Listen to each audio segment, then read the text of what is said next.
За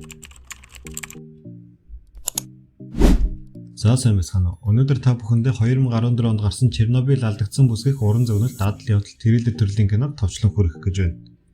Та бүхэн биднийг дэмжиж лайк болон subscribe дараарай. За ингээд кинонд орцгоё. Лёша Пашагийн хоёр найзаар кино маань эхэлнэ. Пашагийн аав ээж нь Турк руу амралтанд явсан гэдгийг Лёша сонсонгуудаа орой гэрчийн үйлчлэг зохиоцгоё гэтэл Паша би орой гэрийнхэнтэй видео кол хийнэ. Тэглээч аав ээж хоёр байр авахгүйд мөнгө хурааж байгаа болохгүй гэтэл Лёша за зүгээр дээ трийг нь аргалнаа санаа зовлтгүй гэсээр байгаад Пашаг ятаж үйлчлэг хийхээр болно. Оройч болж үдшилэг эхэллээ. Лёша нэг охин найраад чигтэйхэн байж өтл Паша дуудан компьютерийн нэг зүйл болохгүй байна. Одоо ч гэрийнх нь намайг шоудаж байгааг мэдчихлээ. 90-70 даа гихч юм яриад он. Нөгөөх мөн тоож байгаа ч юм болго. Гэтэл Лёша маань янзлуулах гэд нэг таньдаг хакерч найзаа дуудчихв. Энэ манай бас нэг гол дүр буюу Гёша. Хакерч гэж дээ. Номны цагаан солиотон сөлдөө гэж дууддаг.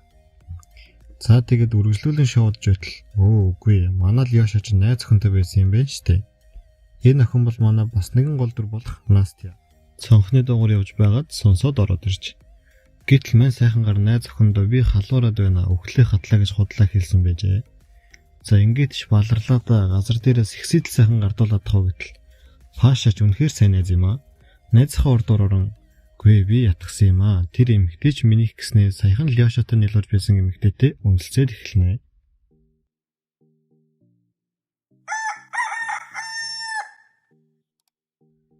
Маргааш өглөө нь ч боллоо. Их л сайхан онсон бололтой. Панч гэдгийг нь юу ч хөө буулгаад хайчгаж Пашач гинт сепэнтх мөнгөө санаа шалгахаар очиж мөнгө байх болов гэтэл байж байна. Ашгүйд ингэж юм санаа амрах гэж. Паша Лёша дээр очин энэ жордлон тэрээ сууж байгаа нөхөр хэмбэ гэд асуув. Хөрх юу ч санахгүй байгаа бололтой. Гэтэл Лёша яагаад өчигдөр компьютер засах гээд ирсэн штэ гэтэл тэгээ зассан юм уу гэж Паша сохтмэн сүлдээ чадаг бололтой. Гэтэл хаалга тогшин интернет засахаар ирлээгээд нэг залуу зогсчихв. Тэр залууч хурдхан шиг ажиллаад дуусгаад танад хөрөмж ивдэрчихсэн байна. Сэлжглоо. Тооцоо нь 2200 рублгээд тооцоогоо хин гарч яв. Мань хитчээс хэрэг дуртай. Цонхороо харангуйтай иш нунцсан байгаа мопедыг нэгээд муулаастай. Лёша ч ахав шулуун шудраг зантай юм болохоор өлсөд нь хідүүлээ пицца авч идэв. Мөнгөө төр зур сепнес аваад буцаагаад хийчихэлдэ гэтэл бүгд санал нэгдэв. Ингээд сепнес мөнгөө авах гэтэл хөрх мөнгө байсангүй. Бүгд сандарч гарч ирээд хайсан ч аль хэдийн яваад өгчөө.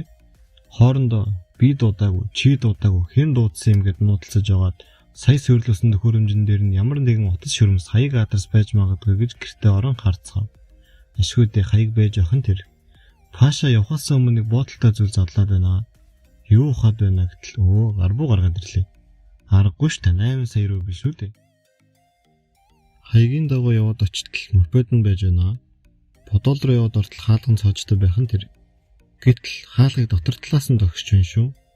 Лёша Паша хоёр хаалгыг ивдээ яваад ортол нэг эмэгтэй байж байв. Энэ эмэгтэй бол манай бас нэгэн гол дүр буюу нэрийг нь Аня гинэ.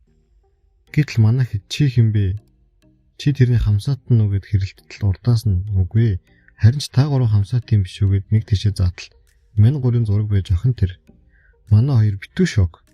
Юу илээ яхаараа хамт зургаад оруулсан байдаг лээ. За төгслийн баяраар даруусан байлгүйгээд гайхаад өнгөрөв. Харин Аняг бол жүжигчдийн сонгон шалгаруулалтанд оруулна энтер гэж худлаа хэлээд подолдо төгсчихсөн байжээ. Одоо яах вэ ихүүгээд ярилцж байгаад цагдаа дээр очисон ч цагдаанч мань хэдэг тоодоггүй. Анягаас чамаг яасан? Барьсан уу, хорьсон уу, зодсон уу, цогсон уу гэд тийм биш бол ямар ч хүнсэл байхгүй гэд тоосонгүй. Харин манай залуу болохоор чи нүрэгдэл дээр мөнгө алга болсон л гэсэн байна. Яг таг тав байхгүй юу те? 15,000 рублээ за гарцгаагээд гаргачихв. Гараад иртэл солилдоо найзуудад уудан бичлэг үзүүлтэл. Саяны мөнгө хулгайлсан нөхөр подкастын бичлэг оруулсан байв. Би шинэ мотоцикл өөрийнхөө хүч чадлаар хөдөлмөрлөж яж авлаа энтер гэд ярьсныг нь Паша сонсон золтол галзуурчихсангүй. Гэтэл подкастер хаашаа явахаа бичлэгэн дээрээ хэлчихв. Я поеду в Чернобыль. Паша би араас нь явах болно гэхэд Анягаас бусд нь хамт явахар болов. Гэхдээ бас дугаараа солилцоод байгаа юм аа. Аня гэртээ харсны дараа өөрт нь нэг шуудан ирдэг ба түүнийг нээж харсны дараа Паша руу залган Чернобыль руу хамт явахар болдог. Ямар нэг юм болсон бололтой. За ингээд манай хэд араас нь явах гэсэн ч машин олдохгүй байсан ба ганц машин олох боломжтой нь Гёша байв. Эхэндээ машинтайгаа явах дургүй байсан ч найзуудынхаа шахалтаар өвөггийн машиныг хулгайлан тэр тав подкастрын араас яв. Гёша гэд сайхан гар өвстэй явж байгааг найзуудаа гайх болов. Зэнж гайгүй л үдээ.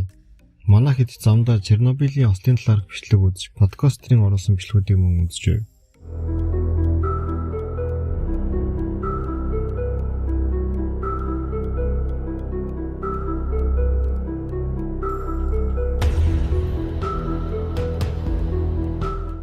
Гэтэл гай газарт орос гахаан модон дотроос гэдэг шиг л цагдаа ботны цаанаас гараад ирэв. Тэднийг цагдаа зогсоож тэд машинаа шалгуулахаар болчихов. Мэдээж Лёшаг нь уусан өвсөн баригдаж тавуулаа цагдаагийн газарт очино. Байцагдж байхдаа цагдаатай тохирох гэж үзв. Мөнгөн дуртай цагдаа нар 30,000 рубль өгвөл явуул хийлгэнэ. Харин машины эзнийг нь мөнгө авчирч өгтөл явуулахгүй гэд Гёшаг хорчов. Цагдаагаас ойрхон ATM асууж заалгаж аваад замдаа явж байтал подкастер дахин нэг бичлэг оруулсан байв. Нэг тосгонд хормонд оролцож байгаа бололтой. Мөнгийг ч та цацаж явах шиг байна да. Машин энэ төр бэлэглээд л манай хэд харж уурлахаас цаашгүй. Гэтэл тэд ATM дээр очсон ч ажиллаагүй байсан учраас мөнгө авч чадсангүй. Мань хэдийн үед ёстол чанга өдөр байна да. Хэрхэн мөнгө олох талаар толгоогоо гашлахж байгаад тээврийн жолооч нар бодлож байсан газар очин мөнгө зээлгэх гэсэн ч бүтлгөөдөв. Ядаж уцаа зараад хідэн цас болгочихъя гэтэл уцыг нь ч тоож авсангүй. Тэгтэл манай Лёша мөрөйтө тоглож байгааг нь харан мөрөйтө тоглохыг санал болгоход жолооч ах дургүйдсэнгүй. Харин ч 5 тоглоно 3 хожисны ялна гэж ав. Лёша эхэндээ 2 удаа ялагдсан ч дараа нь 3 дараалж ялч чаднаа. Даанч булхайц нь баригдаад яг алгалдгийн даван дээр Паша гинэт буу гаргаж ирэн найзуудыгаа хамгаалж жолооч нарын мөнгийг дээрэмдэн зүгтав.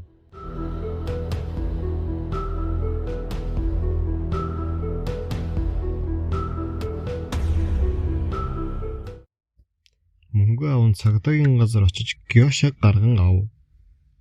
Мөнгөө дээрэмдүүлсэн жолооч ах нар машин дасаан араас нь хөөж эхлэв.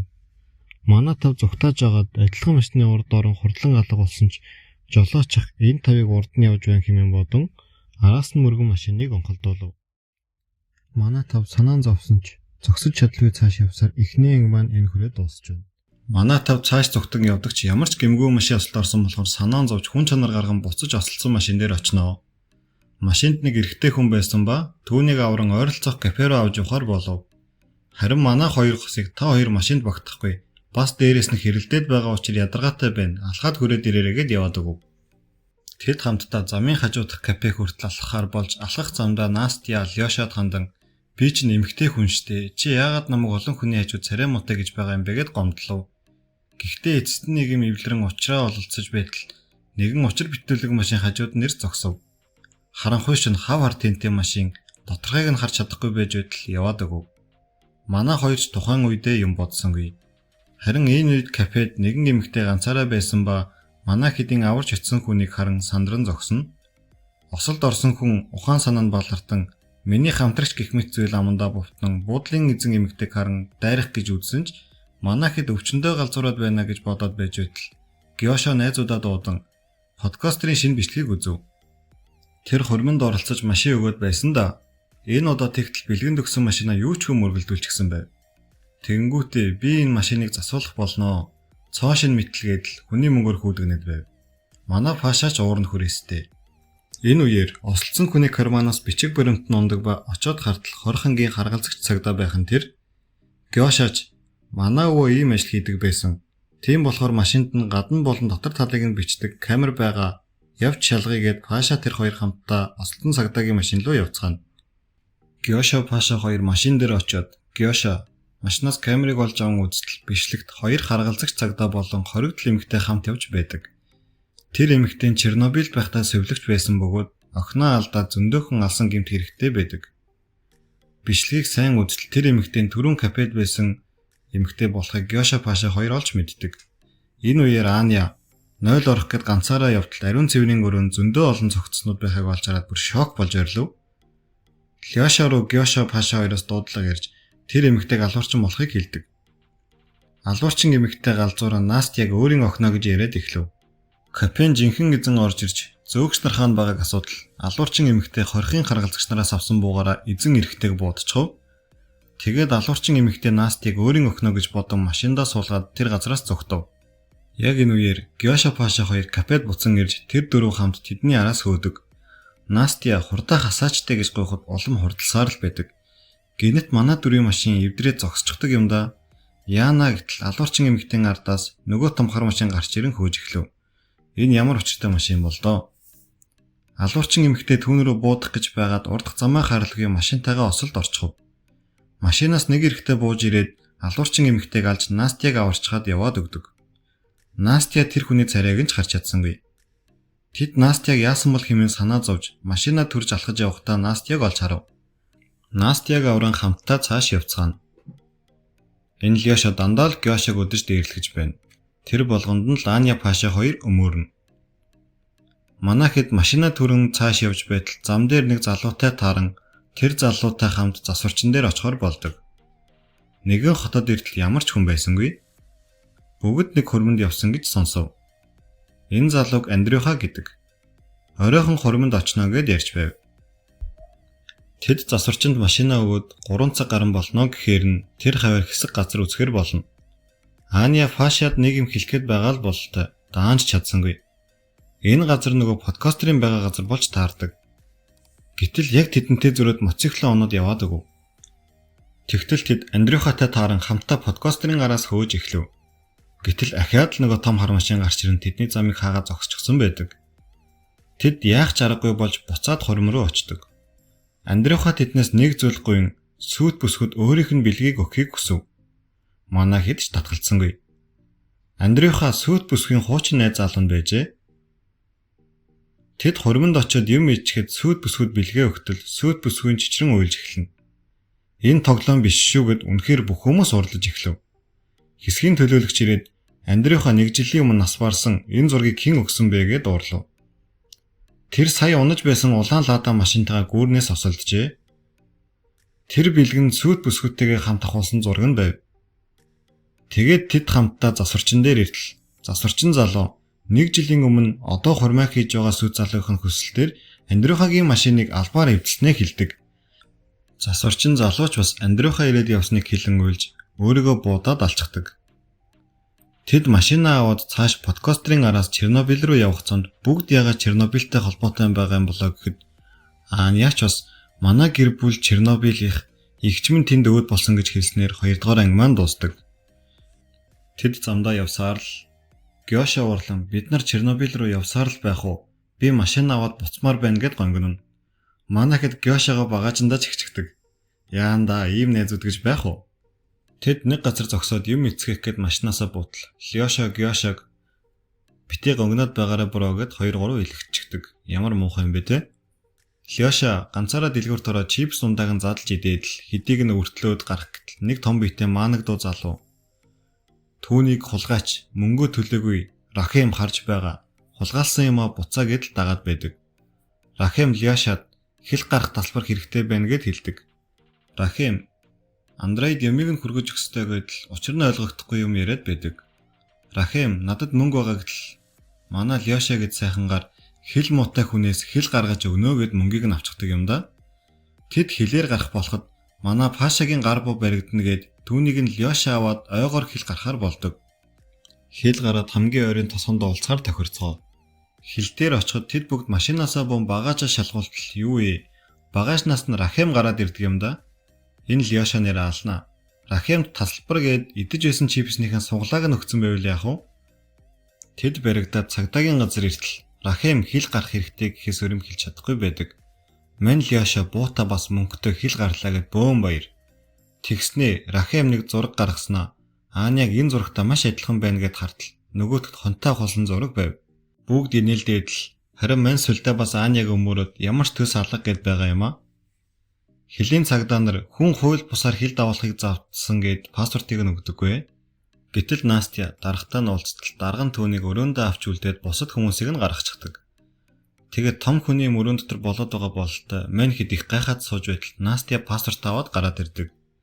Харин Рахамыг цагдаа нар авч үлдэхээс өөр арга байсангүй. Бүгд Настиг буруугаар бодож байтал үнэндээ нөгөө хөлийн цагдаа нь ижил хүстэн байдаг. Тэгээд бусад цагдаа нар нь гадуурхад байдаг гэд үннээ хэлтэл Настя туслахаар болж. Тэгээд л өрөөнд дотор тийм дуу гаргаж бусад хүмүүсийн бодлыг нь өөрчилсөн бололтой. Тийм болохоор юу ч болоогүй гэдгийг Настя хэлв. Тэд хил гараад Лёшатай уулзангуудаа түүн дуурлаж өвчтөө хүнийг л уурдаад яаж байгаа юм гэд найзууд нь уурлана. Тэдний уур амьсгалж муудаж эхлэв.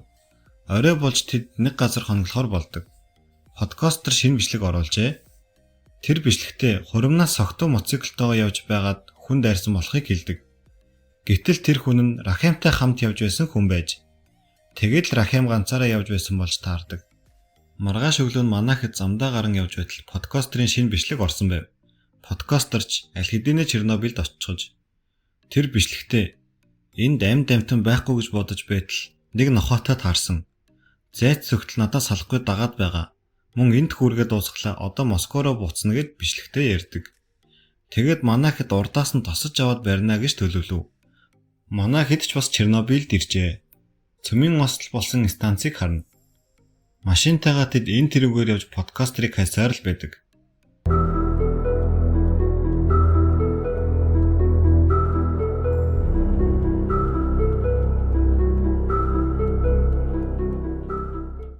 Тэд багажнасаа цэнэглэгч авахар үзтэл багажинд нь Рахамын Андрей Давид чих ёстой гэд байсан цүнхээ үлдээчихжээ. Цүнхэнд нь юу гэдэг нь ойлгомжгүй гарч идэх шиг төхөөрөмж байдаг. Аня Лёшаар өвчтөе хүний мөнгийг нь л уурдаад цүнхийг нь ч бас аваад үлчгэжгээд уурладаг. Пашач бас хөөрхөн Анягийн талд ороод байгаа юм а. Подкастерын шинэ бичлэгийг үзтэл цэнэгэн дуусгаж байгаа талаар мөн моциклны бензин ч дуусж байгаа. Гол нь хичнээн хол явсан ч Припятаас гарч чадахгүй байна гэд айсан сандарсан бичлэг оруулсан байдаг. Нөгөө зайдас өгсөн нохоонч мөн подкастерыг дагсаар л байна гэдэг.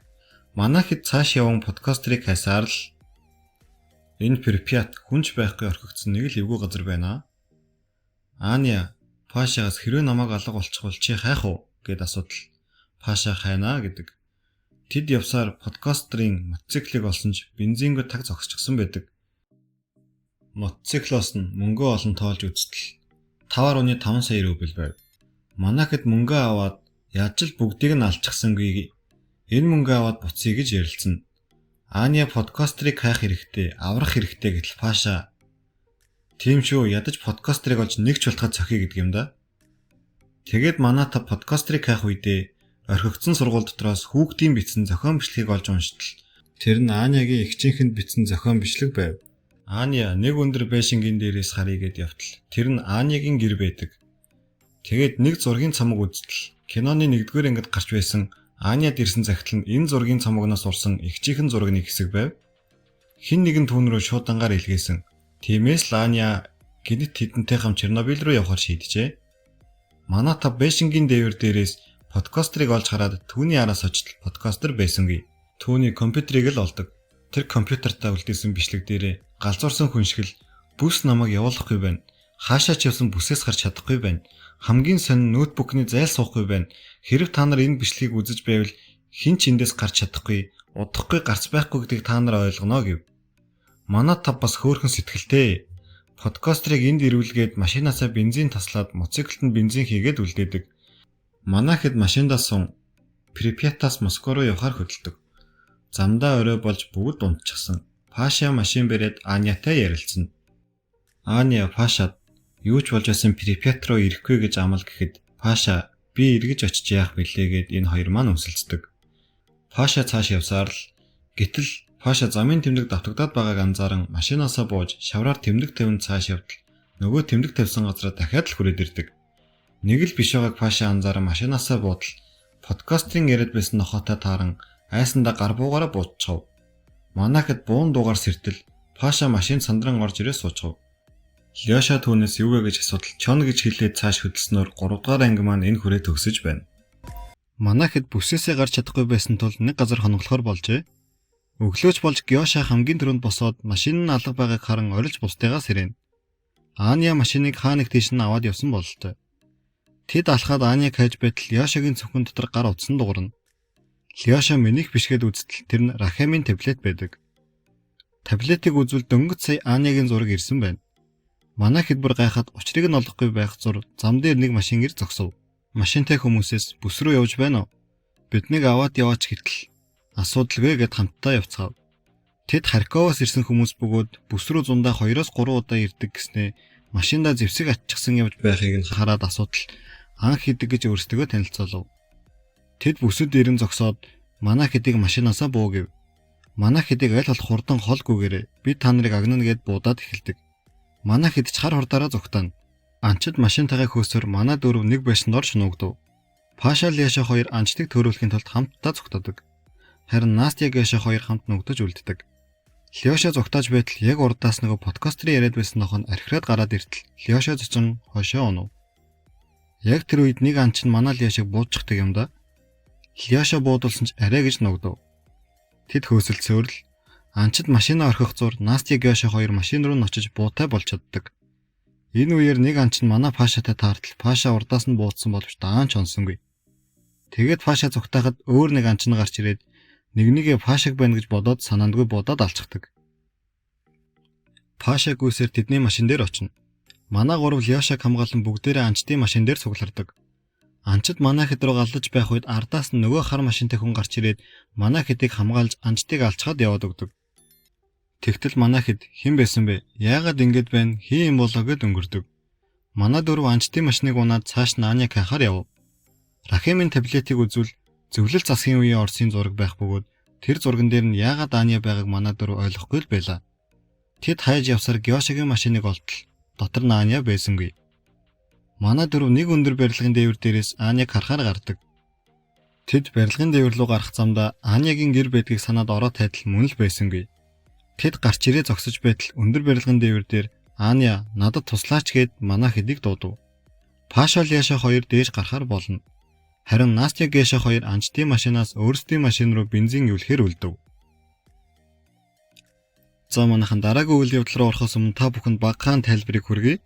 Үүнээс цааш үзэгдэл гэж гарах ба битүү орчинд байгаа хүмүүсийн дүрийг хувилж яг тэр хүнтэй адилхан хувилж чадах үзэгдлүүд гарч ирнэ. Үзэгдэл нь ямар ч хүч чадал байхгүй ч гэсэн нэгнийг хооронд нь муудалцуулах, хагаралдуулах зорилготой юм байна лээ. За ингээд үргэлжлүүлээд кинонд орцгоё. Паша Ляша хоёр дээш гарах гээд явж байхад гинэт Гёша гараад ирэн Настя подол руу орчихлоо гэд хамт дагуулan подол руу буцаав. Подолд иртэл Паша подолын баганд цуурсан байхыг хараад энэ барилга удахгүй нуурж магадгүй нэ гэж хэлв. Тэр үед Настя Анягийн дууг сонссон. Тэр туслаарай гэд орилоод байсан гэж хэлв. Тэр зүгээс гараад байсан гэд Ляшаг дагуулan яв. Настя гинт өйлөн чамааг ойгоор хил гарах гээд явсан хойгоор Паша намайг оролдоод байсан. Тэр надтай унтах гэсэн би чамд юу гэж хэлэх юм мэдээгүй гэж хэлэн уйлв. Яг энэ үед жинхэнэ Настя Гэша хоёр маань гадаа бензинээ юулж байтал Аня тэднийг байрны дээвэр дээрээс дуудав. Настя Гэша хоёр яран байшингийн дээвэр дээр гартал Аня мод барин тэднийг битээ орт Паша Ляша хоёрыг ирэхээр би бүгдийг нь тайлбарлана гэд жинхэнэ Настя Гэша хоёрыг үзэгдлүүд гээд байв. Гэтэл манай хоёр юу яриад байгаа юм бэ? Юу үзэгдэл гэхэд Аня тэдэнд хаалттай орчин зан ааш гадаа төрх үг гэл бүгдийг нь дураадаг үзэгдлүүд байдаг. Тэд надад өөрсдөө хэлсэн гэж хэлв. Тэд биднийг алахыг хүсэж байгаа. Үзэгдлүүд сүйтгэхийн төлөө л бүтээгдсэн гэв. Манай хоёр ч юу яриад байгаа юм бэ гэд хүчээр доошоо буулгах гэтэл цаашаа байгаараа би өсөрчгөн шүүгээд байшингийн ирмэг рүү дөхөөд байв. Харин энэ үеэр байшингийн подолд Паша Ляша хоёр үзэгдлүүдтэй хамт байгаа гэдгийг мэдэхгүй л байлаа. Ляша Пашад уурлан чи миний сайн найз байж миний найз охиныг оролдоо юу гэж Пашаг цохив. Энэ хоёр муудалцаж тэр үйл явдал үнэн болохыг Гёшагаас асуудал тэрч бас үнэн би хэлэхээс айж байсан гэх мэт зүйл яриад байв. Ляшач бүр уурлан Пашаг буудах гэтэл Паша энэ хоёр нэг л биш вэ. Би чамд андгаалъя. Ямар ч тийм зүйл болоогүй гэтэл Настя Гёша хоёр түүнийг бууд гэж Ляшаг сомлсаар байв. Харин энэ үед нэг л биш байгааг анзаарсан Ляша тийм ээ тэд биш вэ гэд Паша Ляша хоёр подолоос зогтцгаав. Гадаа гараад иртэл манай хоёрч байхгүй. Бас байшингийн дээвэр дээр Аня орилоод байгааг сонсон дээш гарцгаав. Дээш гартал Аня тэднийг өөртөө ойртуулахгүй мод барин түлхээд байв. Тэд үзэгдлүүдийн талаар ярихад Настя юу яриад байгаа юм бэ гэхэд Паша тийм ээ Анягийн ярьж байгаа үнэн. Бид хоёр сая подолд таарсан гэв.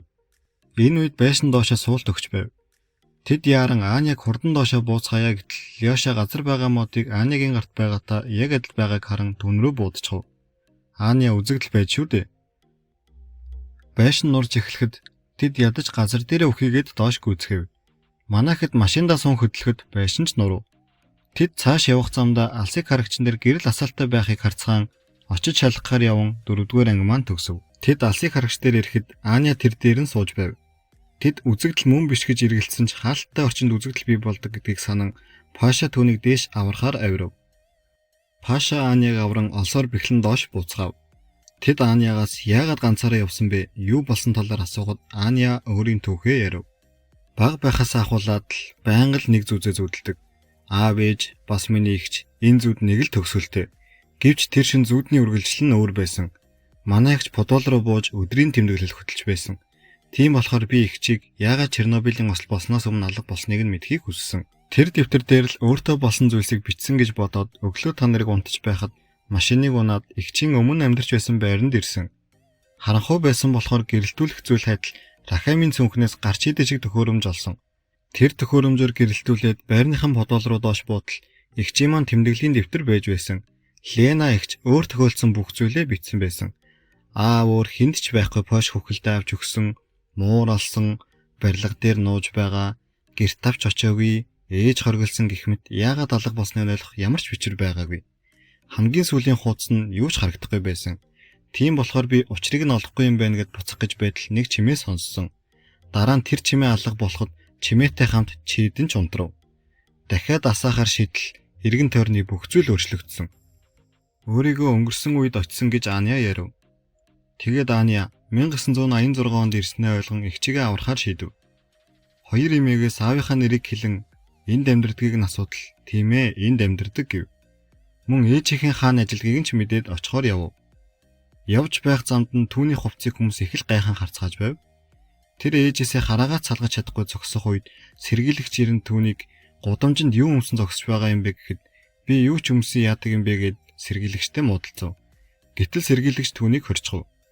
Тэр сэргийлэгчид бүх учраа тайлбарлал түүнийг ойлгоогүй тул оргий гэж бодон 0 орё гэж худлаа хэлэн 0-ын цонхоор зүгтав. Тэгээд буцсан ээжийнхэн ажлын гадаа иртэл хүүхдүүд голын ирэг дээр хэрэг болсон гэж шуугилдаад яваад өгөв. Аняч нэг дугуй хулгайлан голын ирэг рүү явв. Очоод хүүхдүүдээс ихчигээ асуудал хүүхдүүд хаана байгааг нь мэдэхгүй байв. Аня гинэт ихчийнхэн тэмдэглэлийн дэвтрийг санан очоод уншитал ихч нь өдөр болгон муураа очиж хооллолдог талаар бичсэн байв. Тэгээд тэр муураа хооллолдог нууц газар руу нь очил ихч нь туслаарай гэд орилж байдаг. Аня дээш гартал ихч нь муураа тэрвэрчгсэн нохооноос айгаад сууж байв. Манай Аняч ихчигээ аврахаар нохооны анхаарлыг татан зүгтаад өөрөө уяанаас зүгдэж үлдээд нохоог байшингаас унгаждаг. Энэ үед манайхэд Анягийн ярианаас нөгөө подкастерын яриад байсан нохоо юм байна гэд мэддэг. Аня үргэлжлүүлэн ярьж эхлэв. Игч нь түүний хөлийг 5 салаа 50 эмчилж өгөв. Тэр игчтэйгээ гадуур зугаалж парк орж алсыг харагчд суугаад юм ярьж байтал Аня гинэт алга болчихдог. Ингэж л тэр харанхуй шин алсыг харагчдны өрөө дээр сууж байсан юм байна штэ. Гэтэл Гёша Анягийн аав ээжийн хурмын зургийг хардаа гэд ятгав. Манай хэд ч юу яриад байгааг нь ойлгоод хартал зурган дээр нь игчийнхэн зураг нэмэгчгсэн байв. Аня игчигээ аварч чадсан бололтой.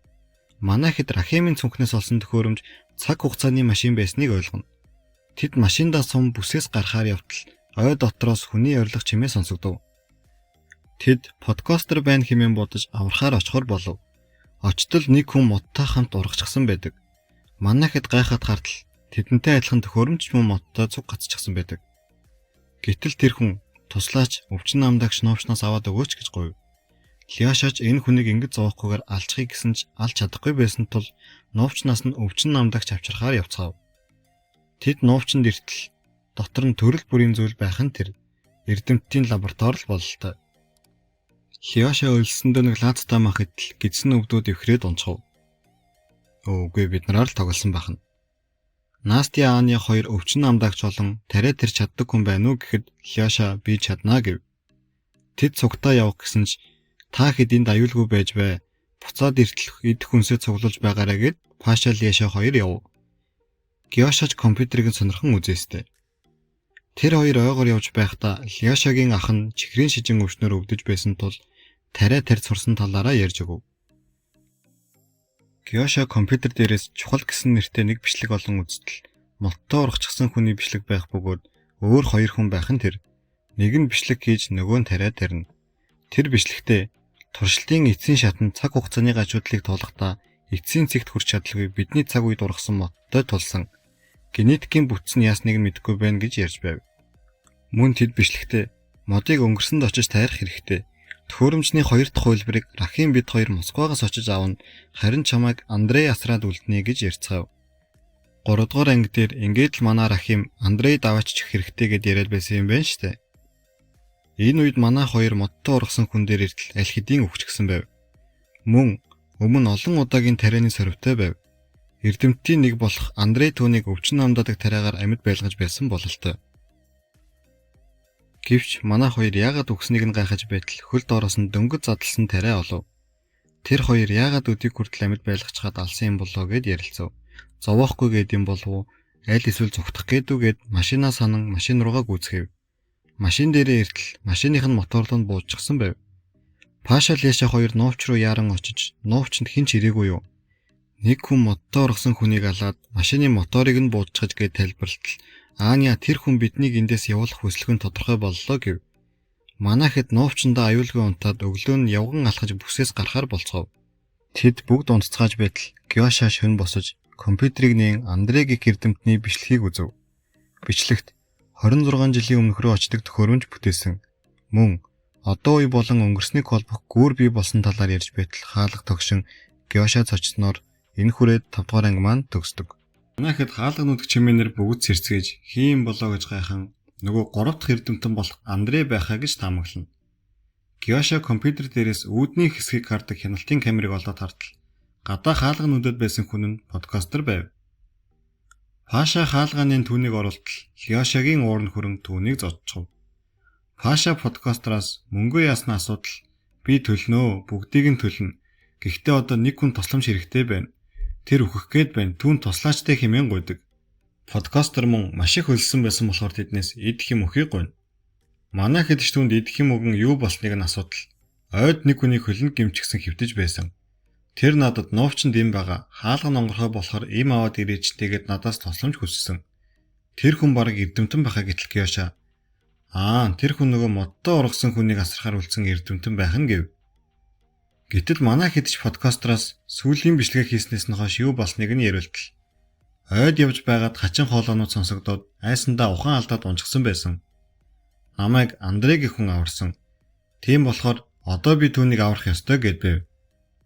Манай хэд эргэлцсэн ч Андрегийн эрдэмтнийг олон нуучанд нь авчирч түүнд юмыг нь үлдээж өгөөд өөрсдөө эндээс явцгаахаар болов. Тэгээд тэд подкастераар замжлуулан Андрей руу явах замдаа подкастер бие засах хэрэгтэй гэж шалтгаан хэлээд модны араар ороод амиа хорлохыг оролдоно. Яагаад ингэснийг нь асуудал яг л галзуурсан хүн шиг ой яриад байна. Би дахиад ингэх байхаа намайг хүлээд өг гэдэг. Тэд цааш явсаар ойн дунд нэгэн модон байшинд ортол Андрей аль хэдийнэ нас барсан байв. Гэхдээ хөлн гимтээгүй байдаг бөгөөд подкастер манай хэдийг хуурчин давчиржээ. Манай хэд ч юу болоод байгааг нь асуудал подкастер би бишээ. Бүс надаар энэ бүгдийг хийлгсэн бүс амьд гэдэг. Тэр энэ байшинд анх ирэх үед үзэгдлүүдтэй таарсан бөгөөд үзэгдлүүд подкастерыг хэрвээ гэртээ хармаар байвал ойн овчонд байгаа 5 хүнийг энэ байшинд авчир гэж тушаажээ. Мөн үзэгдэл энэ модон байшингаас гарч чадахгүй болохоор подкастерыг явуулсан байдаг. Манай тав энэ бүсийг юу хүсэж байгаа юм болоо гэтэл подкастер нэг л өөр хоолоогоор та нарыг бүгдийг нь шатаана гэв. Үзэгдлүүд гарч ирэн би юу ч хийж чадахгүй амьдтыг болон сул дорой хүмүүсийг буюу сэтгэл санааны асуудалтай байгаа хүмүүсийг ашигладаг. Жишээ нь энэ подкастер шиг ихтэй зэрэгцэн энэ бол төгсгөл гэж хэлээд подкастер гал тавьчихдаг. Тэд гадагшаагаар зүгтах аргагүй болон Рахимын цаг хугацааны төхөөрөмжийг ашиглаж 26 жилийн өмнөх Чернобыль руу шилжчихдэг.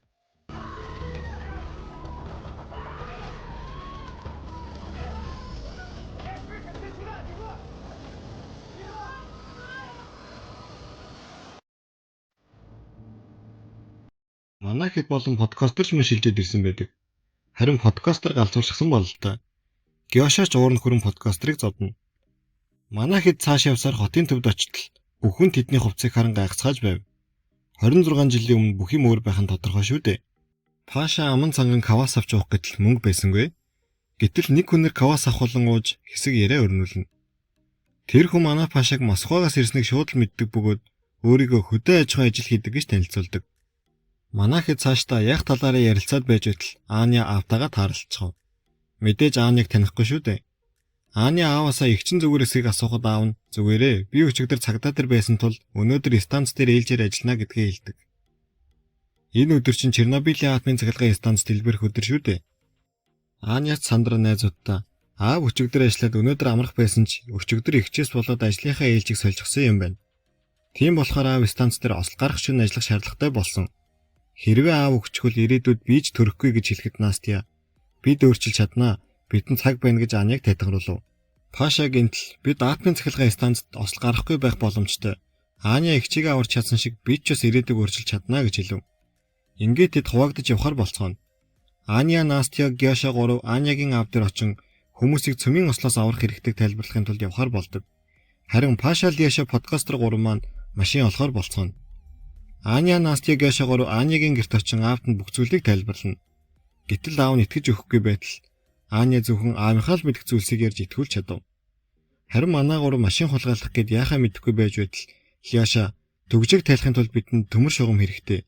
Би хэдэн хүүхдүүдэд загчсан байгаа гэд ярьтал нөгөө хүүхдүүд нь ч ирээд төмөр шугамаа өгөв. Манай Леша бохоор наймаалцчихсан байдаг юм да. Бас хэрэглэн байгаа юм шүү. Энэ үеэр Аня аавда цаг хугацаагаар аясан талаараа мөн Геша Анягийн аавд нь Чернобылийн ослын талаарх бүх зүйлийг тайлбарлана. Аав нь ч таблетыг нь харан гайхаастай. Харин Леша Паша хоёр шугамаараа машины төгжиг тайлан асаах гээд байж байтал цагдаа ирээд юу хийж байгааг нь асуув. Лешач энэ аавын машин угаа цэвэрлж байна гэж хэлэхдээ цагдаач цааш явв. Даанч муу санаатай цагдаад харчаж манай хоёрыг с ิจ глэн эргэж харахад нь Пашагийн гар буун харагдсанаар 6 дугаар анги маань төгсдөг. 7 дугаар анги эхлэхэд Зөвлөс социалист бүгд найрамд холбоот улсын КГБ-гийн ахмад Костенко гэх хүнээр кино маань эхэлнэ. Тэрээр мөрдөн байцаагчийн өрөөнд ороод "За юу болов? Яагаад намайг дуудуулав?" гэж асуув. Гэтэл гудамжинд хэсгийн байцаагч өсвөр насны 3 хүүхэд машин ухаж байхыг харсан. Тэдний машин биш байна лээ. Бас тэдэнд гарбуу байсан гэв.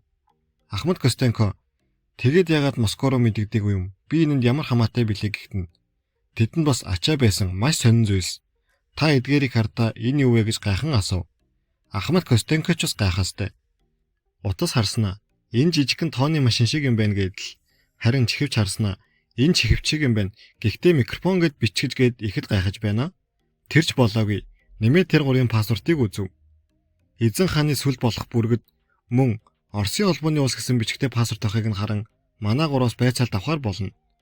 Ахмад Костенко Паша хоёр нүүрлэхэд Пашаг "Үнгүй кавасан дурлагч чи хинбэ? Би чамайг төсөөлөхөөс жааж байна" гэв. Пашагаас эд зүйлсийг нь гарган асууж "Эднэр юу вэ? Пассворт уу" гэж асуудал. "Үгүй ээ, найзуудын тоглоом. Ирээдүйд төрсэн юм шиг л гоё байгаа бидтэй" гэтэл түүн дуурлан "Би чамайг энэ баримтаар үнслэн буудаад алчгаж чадна шүү. Үннээ хэлсэн чинь дээрдээ" гэж хэлэн гарч яв. Энэ үеэр Анягийн аав нь "Би бол муугүй физикч. Ямар ч цаг хугацааны аялал гэж байх боломжгүй. Энэ нь Эйнштейний хуультай зөрчилтнэ гэж сүр юм яриад байв. Геошач "За би 1995 онд төрж ирээдүгээс энд ирсэн үнэн. Бас энэ бичлэгч үнэн. Та энэ бичлэгийг үзгэж хэлв." Анягийн аав нь бичлэгийг үзэн Чернобылийн атомын цахилгаан станцд осол болж байхыг хараад "Энэ юу вэ? Яагаад ийм болсон юм бэ?" гэхэд Аня "Энэ үйл явдал хараахан болоогүй байгаа. Гэхдээ өнөөш нь болно" гэв. Геоша харин "Припят ийм болж хувирна" гэд зургийг нь ч үзүүлв. Аня аавда осол юунаас болж гарсныг үүн дээр бичсэн байгаа гэд таблетаа өгөөд "Та физикч хүн болохоор биднээс илүү сайн ойлгон шүү дээ" гэдэг. Харин энэ үеэр мань 3 КГБ руу машин тачигдаад явж байхдаа Леша "Зүгээрээ бид нар хэдхэн цагийн дараа л өөрсдийн ертөнц рүүгээ буцчихнаа" гэхэд Паша "Тэрэнд бидний гар утас, пассворт гэд бүх зүйлс байгаа. Тэр бууцсан шиг чинь амар хүн бишээ" гэж санаан зовоостой байв. Анягийн аав нь "Аня, чи яаж намайг мэддэг юм бэ?" гэхэд Аня сандран "Би ирээдүйд таныг мэддэг болно. Та миний аавын сайн найз" гэд худлаа хэлчихв. Анягийн аав нь эхнэр болон Анягийн эгчийг Москва руу яв. Ойрын хугацаанд станц дээр осол гарч болцсохгүй байна гэд явуулдаг.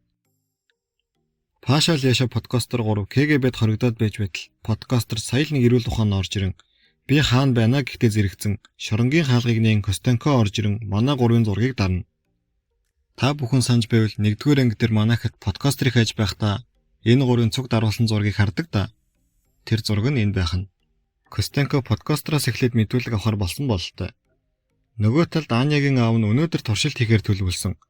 Тиймээс надад ганц л арга байна. Тэр нь блокийн ажиллагаанд саад болж нэг юм эвдлэх хэрэгтэй. Буруу товчлуур дарж онц байдал үүсэх. Тэгвэл ээлжийн ахлах нар арга хэмжээ аавна гэсэн төлөвлөгөө зохиодог. Ааны харин аавда санаа зовн. Та яах юм? Таныг санаатаа тэгсэн гэд мэдчихэн штэ гэтэл аавна. Нэгэн ч хийцэн бололтой. Улс орныхон төлөө шүү дээ. Нөгөө талд Костенко подкастерыг байцаана. Харин урдаас нь гинэ тухайн санааны эрүүл болсон подкастер хаана байгаагаа ч мэдэхгүй байлаа. Костенко подкастер дутс өгөөд кодыг нь тайлахад подкастер SIM картыг нь аваад асаагаад үзтэл утас ч асхан тэр. Костенко подкастераас хаанаас ирсэн хэн болохыг нь асуудал подкастер би хаана байна? Хэрвээ би Чернобыльд байгаа бол ийм байх боломжгүй. Энэ газар чинь аль 20 гаруй жилийн өмнө 1986 оны 4 сарын 26-ны өдөр атомын цахилгаан станцын 4-р блок дэлбэрэлт болж цасраг туяанаас болоод энэ хот эзэмгүй хот болсон гэд хэлчихдэг. Костенко ч үүнийг нухацтайгаар хүлээн авч онц байдал зарлан бүх хүмүүсээ цуглуулдаг. Тэр ажлын өрөөндөө орон сепэндээ манай хэтээс хурааж авсан бүх юмаа хийчихдэг. Пассворд, гар утас бас нөгөө төхөөрөмж гэдэл. Тэгээд тэр нэг эмчтэй уцаар ярин эрхийг хүсдэг. Энэ хэд маань гэрээсээ гараад явж байх үед Анягийн аавын танил нь хэдэн залуус машин хулгайлж байгаад баригдсан хэсэг рүү явсан. Мөн тэдэнд гарбуу байсныг хэлтэл манай хэд шууд л найзуудыгаа гэдгийг ойлгоцгоо. Аня, бидэнд машин хэрэгтэй. Үгүй бол бид буцааж шилжих үедээ бүсэн яг төвдөнд байх тул бүсээс гарах хэрэгтэй гэж хэлэхэд Анягийн аав нь манай найзад машин байгаа. Та нарыг бүсээс гаргацгаад буцах замдаа станц руу явъя гэж шийддэг. Костенко нөгөө уцаар яриад байсан эмчин ч ирчихсэн. Манай Лёшод үннээ хэлүүлдэг болтоныг тариа тарчихдаг юм да. Лёшоч ухаан балартан Костенкод өөрийгөө 1995 онд төрсөн.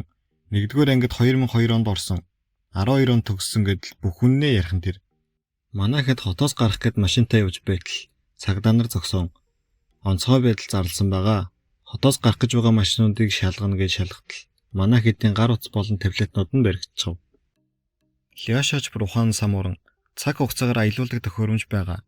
Бид нар тун удахгүй ор мөргөө алга болно гэд хэлчихдэг. Энэ үед гаднаас нэгэн цагдаа орж ирэн Аня Настя Геша болон Анягийн аав нарыг барьснаа мэдэгдэг. Тэд ч бас КГБ-д хоригдохоор ирсэн байв. Ямар тач бүгдээрээ нэг газар цуглаад байж байтал Костенкод тэднийг алга болсныг илтгэв. Манай хэд ч ор мөргөө шилжчихсэн байлаа. Костенко яаж чаагаад олж чадсангүй. Анягийн аав нь шилжээгүй үлдсэн байв. Гар утас, пассворд төхөөрөмжөд бүгд л тэдэнтэй цуг алга болчихсон байв. Манай хэд шилжээд одоо энэ КГБ-гийн хоосон байр нь гараад ирэв. Гэтэл подкастерын хаалга нь гажчихаж Лёшо доошо бун Аня Паша хоёрыг адил Паша шилжихдээ толгоогоо цогчсон байв. Тэр гурав дээж харан подкастерын гайцсан хаалгыг сүүлийн 5 сумтаагаар буугараа буудан гаргадаг. Паша сүүлийн ганц сумаараа төхөөрөмжийг буутах гэтэл Аня хүлээж бай. Миний аав яасан бол тэрэнд юу тохиолдсон бол гэд уцаа харах гэтэл цэнэггүй болчихож. Гэтэл подкастер сумаа дэмий өрх хэрэггүй. Би гадаа нэг чимээ сонсон хэд Гёша тэр дахиад л хуурч байгаа бизгэв. Үгүй би үнэн хэлж байна гэтэл Паша тэгвэл төрүүлээд яв. Чи чимээ сонсон гэд подкастерыг төрүүлж явуулснаар 7-р анги маань төгсдөг. Сүүлд гадаад дуурч байгаа чимээг подкастер урд нь гарan харахаар өмнөх анги маань төгссөн. Подкастер ч аажмаар ойртон хартал юу ч анзаарчихсангүй. Подкастер 50 юм шиг байна гэж хэлэхдээ зэрэгцээд нөгөө томхоор машин гэрлээ асаав. Настя хараад найзуудаа нөгөө машин байна гэхэд машин доторх хүн подкастерыг буудаж унгаагаад машинаасаа бууж ирэхэд Паша зүгтаарай гэж орилно. Нөгөө хүн шууд л манай хэд рүү буугараа шүршээд эхэлдэг. Манай хэд дээд давхарлаа зүгтаад Лёша сандран саяны хэмбэ нөгөө машин гэдэгт итгэлтэй байна уу гэтэл Настя адилхан машин олон гэж санаа юу гэхэд манай хэд Настяг аварсан дараа нь бидэнд тусалсан гэд ярилцаж байтал Гёша гидсэндээ буудуулчихснаа хэлээд би өөхөх юм байна гэд ойлно. Лёша Аны хоёр түүнийг бентер бон тавьшруулахад Паша шатны хажуугаар доош цохон хараад тэр ганцаараа юм шиг байна гэж хэлв. Лёша Аны хоёр Гёшаг аваад цонхоор гарахаар болов. Харин Паша ардаас нь гарыг нь. Доор нөгөө хүн байшингийн хаалгыг гинжээр төгчээд түлхүүрийг нь халааслав. Гэтэл Лёша Насти хоёр гарах зам хайнгуйтал бүгд тортой байдаг. Нөгөө хүн манай хэдрээ ойртон за өхөд хөвгүүдээ цаашаа зүгтах замгүй. Энд хаасайгүй тур байгаа. Энэ бол зөвлөлт холбоот улсын КГБ-гийн удирдлагын байр гэд хэлдэг. Паша энэ хоолыг мэднэ гэдэг. Нөгөө хүнч намайг тоглоогүй гэдгийг ойлгоно гэж найдаа. Би энэ мөчийг 26 жил хүлээсэн. Шилжүүлэх төхөөрөмж нь надад өг. 1 минут бодох хугацаа өгье гэтэл Настя тэр биднийг явуулахгүй. Сая подкастерыг алахыг нь харсан бидтэй гэв. Пашагийн гарбуу нь ганцхан сумтай. Яг талаараа ярилцтал Паша толгоор нь буудах хэрэгтэй. Эндээс дэндүү хол байна. Ойрхон очиод гарцааг онох хэрэгтэй гэв. Лёшоч цаг хожиж чадах уу? Бодох хэрэгтэй гэхийг Паша сонсоод төхөөрөмжөөр яах гэж байгааг нь нөгөө хүнээс асуудал. Та нар миний амьдралаар тоглосон. Станц дэлбэрч намайг эх орноосоо урвсан гэсэн зүйл ангаар буруутгасан. Гэтэл би ямар ч хамаагүй байсан гэдэг. Тэгэхээр манайхан тэдний араас бүх ангийн турш хөөгд байсан хүн чинь Костенко байсан байх нь. Тэр үргэлжлүүлээд за боллоо. Цаг дууссан гэж хэлэхэд Лёша төхөөрөмжийг аван түн рүү аажмаар ойртно. Костенко зогсгож хэлэхэд Лёша зогсохгүй алхасаар байгаад хөлөндөө буудуулчихав. Костенко Лёша руу ойртоход Лёша түүнийг буудаж унгав. Настя Паша хоёр Костенкогийн бууг харан Настя гэл сочин бууг нь автал Костенко босоод тэднээс бултан шатны цаана орон манай Настяг буудаад унгана.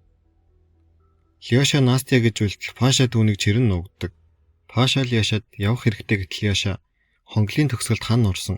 Чи тэрүүгээр гаргээд өөрөө автомат бууг аван хамгаалж үлддэг. Паша Аня хоёр Гёша дээр очтол Гёша даарч байна гэв. Паша Аня зүгтах хэрэгтэйгээ тэр хоёр цааш зүгтцгаав. Лёшагийн суман дусаж байгааг мэдэн Костенко ч ойртон ирдэг. Паша Аня хоёр байшингийн дээвэр дээр гарч иртэл байшин дотор буундуу дуурав. Тэр хоёр байшингаас үсрэхээс өр замгүй болон зогсож байтал Костенко ч мөн дээвэр дээр гарч ирэн тэднийг дуудтал. Ардаас нь Гёша сүлийн хүчээ гарган мод барин Аня Паша хоёрыг зүгтараагээ дойрлтол Костенко Гёшаг гутглаад алчна. Энэ үеэр Пашач төрүүлээд үсэрч араас нь Аня яг үсрэх гэж байтал ардаас нь буудаад алчна. Пашач төхөөрөмжөө аван цаашгүй. Тэд хөөцөлдсөөр нэг байшинд орж иртэл Паша зүгтах замгүй болов. Паша төхөөрөмжөө гаргаж ирэн Костенкод хутгаа хаяхгүй бол энийг шидлэхэд Костенко түүн рүү ойрцоор л байдаг. Паша нөгөө төхөөрөмжөө асаан доош унахад тэр хоёр хамтдаа шилжээд усан бассейн дотор гараад ирдэг. Костенко Паша хоёр үргэлжлүүлэн зодтолж байтал нэг юм орж ирээд энд юу хийж байна гэхтэн Костенко би КГБ-гийн ажилтан байна гэд бичгээр өнтөө үзүүлнэ. Тэр хоёр хувцас хатаалгаа сууж байхдаа ярилцтал Костенко би найзуудыг чинь алахыг хүсээгүй. Гэхдээ асуудал ноцтой гэдгийг мэдрүүлэхийг хүссэн. 4 хүний аймаар өөр зөндөө олон хүний айм насыг аварна гэж хэлв. Пашач чи биднийг яаж мэдсэн юм гэтэл 26 жилийн өмнө та нарын даруулсан зураг бас найзын чинь насааж өгсөн утасны өгнөгөөр мэдсэн. Та нарыг энд эсэм мэнд авчрах амаргүй байсан гэдгийг ойлгоорой гэж хэлв.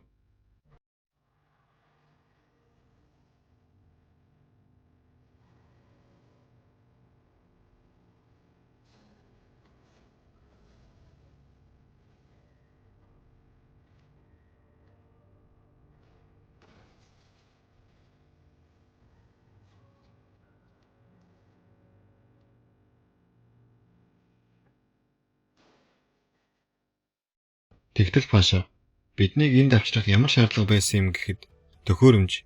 Би та нарыг төхөөрөмжөө хаанаас олохыг мэдээгүй. Харин энд ирэхэд та нарт байна гэдгийг баттай мэдэж байсан. Одоо хоёулаа ганц л зоригтой. Ослоос хэрэмжлэн гэж хэлэн тэд цааш явцгаав. Тэгтэл нэг юм манай хоёрыг харан цагдаа руу залгаж өдөр хүүхдүүдийн зураг үзүүлээд байсан да. Нэгэн сая гудамд явж байна гэд хэлчихв. Костенкоч өмнө амьдарч байсан байран дээрэн би оройноос нааш ирэхгүй. Тэр болтол сайхан хатаад авъя гэд гэрт нь орцгов. Тэр хоёр хоорондоо ярилцсан. Би та нарын зураг пассвортыг хараад юу ч ойлгохгүй байсан. Харин дараа нь зөвлөл засаг бутрахад яг та нарын шиг пассворт олж харсан. Түүний дараа л та нарыг төрөх ёстой гэдгийг ойлгосон. Нэрээ би чамайг харсан штэ. Төрдөг өдөр чинь гэж хэлв.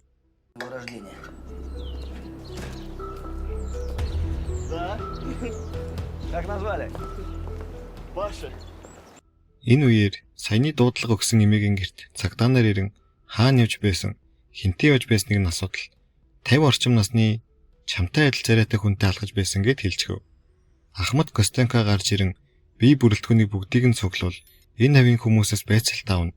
Харин би гэрлэг очиж хувцас солиход ирээгээд явчихв. Манай хоёр гэр дотор ярилцаар л Пашач бид нар Чернобыльд ирнэ гэсэн төлөвлөгөө байгаагүй.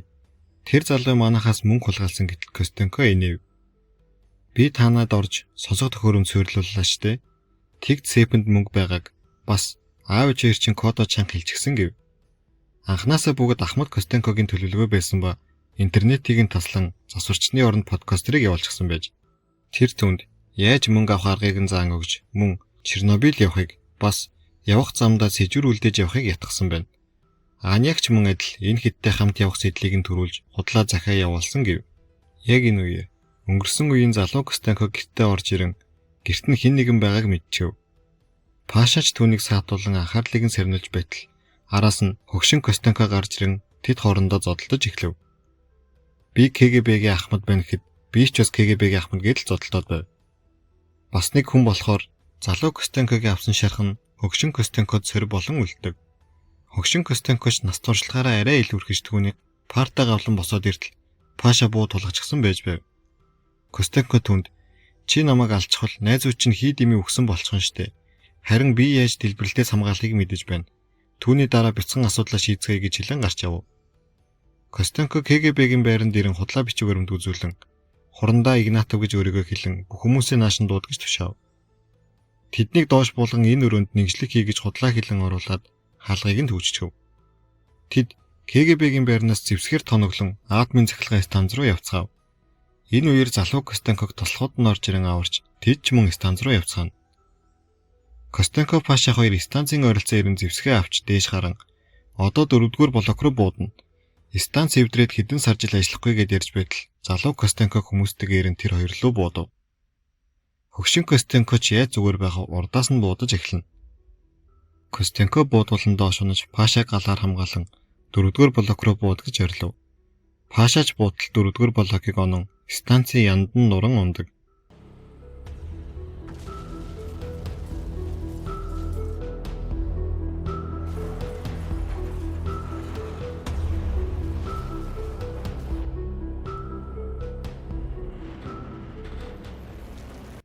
Яг энэ үеэр хөгшин Костенко өөрийн залуу хөлбраа буудаад алчхав. Өнгөрсөнд байхгүй болж байгаа болохоор хөгшин хөлбөрч гэсэн замхран алга болдог. Тэд Пашаг барин КГБ-гийн байранд авчирч хордол нүдэн дээр нь алга болчихов. Паша буцаад одоо үедээ хүрээд ирж даанч бүх зүйл нь өөрчлөгдсөн байлаа.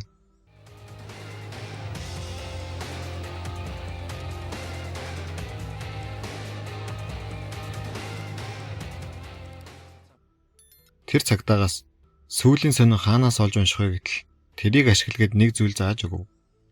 Пашаач мэдэн хаан уншид зөвлөлт холбоотой задраагүй байдаг ба Чернобылийн ослын оронд Америк цөмийн осол болсон байдаг. Паша гайхах сандрахын зэрэгцэн байж байтал нэг хүн түүнийг босгон дагуулж яв. Харин энэ ертөнцид манай хэд бүгд амьд байдаг ба Лёшо Гёшо хоёрын байран солигчсон байв. Лёшо номын Гёшонд харин Настятай хоёр гэж байдаг. Бас энэ ертөнцийн Пашаны орноосоо босож байдаг. Саяны Паша тусалсан хүн Анягийн аав нь байв. Тэр түнд та нар чаджээ. Би бүгдийг нь санаж байна гэв. Паша түүнээс би найзуудыгаа алдахыг харсан. Гэтэл бүгд амьд байна гэхэд Анягийн аав нь өнгөрснийг өөрчлөхөд ирээдүйн өөрчлөгддөг гэж хэлв. Паша мөн Аняг юу болсон бэ гэд асуудал Аня төрөөгүй байдаг. Анягийн аав түнд би энэ талаар 26 жил судаллаа. Эцэст нь үүнийг усан сангийн ёроолоос олсон гэд шилжих төхөөрөмжийг харуулснаар 1-р бүлэг маань төгсөж байна. Та бүхэн таалагдж байвал дараагийн бүлгээ үзьгээд комент бичээрэй. Мөн биднийг дэмжиж лайк болон сабскрайбаа дараарай. Та бүгдэд баярлалаа.